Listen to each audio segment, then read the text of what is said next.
Via le macerie del Palazzo Lo Iacono Maraventano, crollato il 25 aprile del 2011 nel centro storico di Agrigento. L'area è stata interamente ripulita da calcinacci, travi in legno, ferro e dai suppellettili che vi erano all'interno della struttura. I massi più grossi sono stati portati e ammassati nel piazzale del Palasport Pippo Nicosia.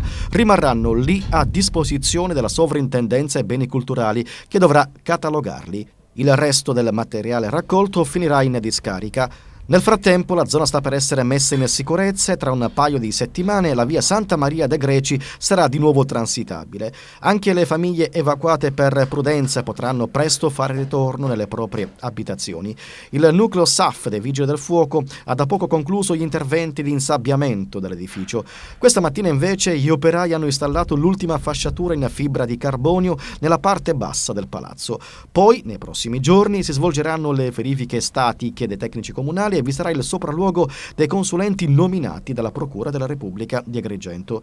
Il sindaco Marco Zambuto si tiene costantemente aggiornato sulla situazione della bonifica dell'area del Palazzo Lo Iacono.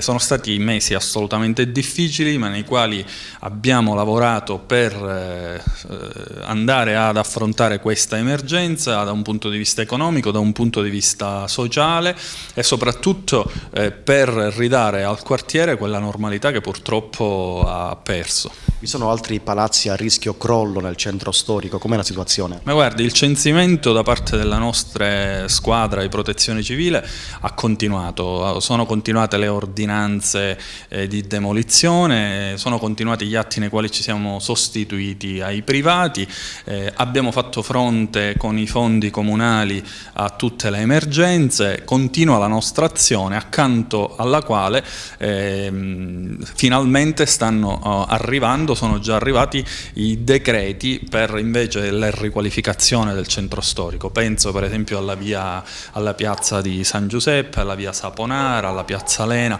che sono segnali chiari di un lavoro fatto in questi anni in cui accanto al lavoro fatto sull'emergenza c'è stato anche il lavoro sulla riqualificazione, che quindi prenderà atto e prenderà piede immediatamente.